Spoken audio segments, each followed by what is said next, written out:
And it is so nice out and I have a little bit of time right now. And I know most of you that would be able to watch this live, you're not going to be able to right now. But you know what? It's not going to prevent me from doing this because I actually have time to do this. So, crazy hair and all. But it's so nice out, so I wanted to go for a quick walk.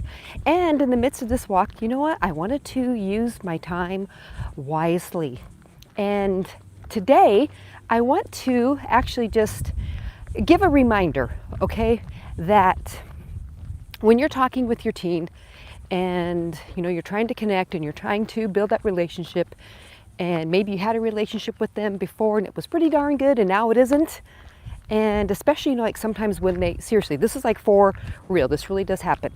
If it hasn't happened to you yet, well, when they're like 12 and 11, and then seriously, they turn 13, they go to sleep, oh my gosh, your birthday's tomorrow. And then they turn 13 that next day, you're like, what? What happened to my sweet, caring 12-year-old? And now that they're a teenager, it's like, wow. Can you go back to bed and go to sleep again? So when you wake up, you're that sweet person, because I don't know what happened to you and I don't know where you went, but that's what it feels like. And sometimes, like, seriously, that is like for real. But today also, I would like to give a little reminder of when you're talking with your teen, no matter what age they are, right? 13 to 19, and even earlier, sometimes so the age just sometimes seems like it's a little, just even teenage years. But is what I want to say, is what I want to like remind you of, is conversations with your teenager is never a one and done.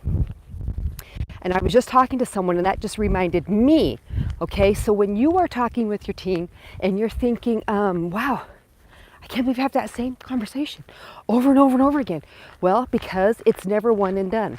So whatever the conversation, whatever the topic, whatever it is, it's not like you don't just have them like, whew, I'm so glad we talked about that now, and now I never have to talk about that again, no matter what it is, okay?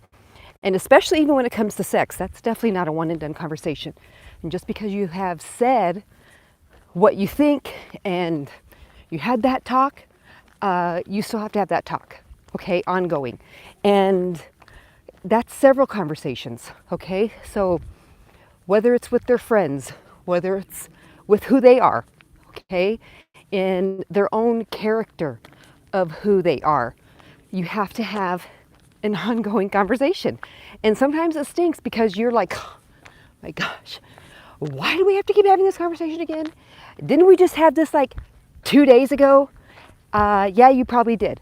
And now guess what? You get to have that conversation again. All right. So take a deep breath. Oh my gosh. Throw some cold water on your face. Be mad, annoyed, and irritated with it. But that's just the way it is, okay? And the reason why you have those conversations is, well, because their teenage brain cannot comprehend fully all the time. And then finally when it does connect, you're like, oh my gosh, finally! And you're so happy, and it's like the best day of your life. And then maybe the next day they forget again. So that's why it's ongoing, okay? And sorry, first of all, that it's kind of a little bit windier than I was thinking it was, but anyway, hope you can hear this. So anyway, the conversation is ongoing. You keep having it until you're blue in the face and then some, okay? Because you care about them. You have that conversation again and again and again and again and again because it is your child, because it is your teenager, and you're willing to invest in them. And even though you might be saying to them, we just talked about this, you know what? You still do. You keep talking about it, and talking about it until seriously they have children and they'll be like, and I remember when my dad used to tell me this stuff all the time. And then they say the same thing when they're moms. Okay, I remember when my mom used to tell me this. And it's because you said it over and over and over again. So I do want to encourage you, okay, that even though it seems like a relentless conversation, even when it feels like, oh my gosh, are they ever going to understand what I'm saying? Yeah, they will eventually. Eventually, okay? It may not be today, and it may not be tomorrow, and it may not be next year, but eventually they will. And two, that eventually part falls in the sense of this, because you are standing on who you are, okay? Your character is showing through too, okay? So when you're saying the same thing over and over again, sometimes it's a test on yourself, because are you gonna cave? Are you going to not follow through? Are you going to change your mind on where you stand? All right? Because sometimes you having those conversations over and over and over and over and over and over and over and over again, like I said, it's a test for yourself as well. It's a test where you stand, Mom, and it's a test where you stand, Dad, okay? Because if you have a teenager, sometimes they're testing you, and really truly, like, their brain, it really does not comprehend, but still, are you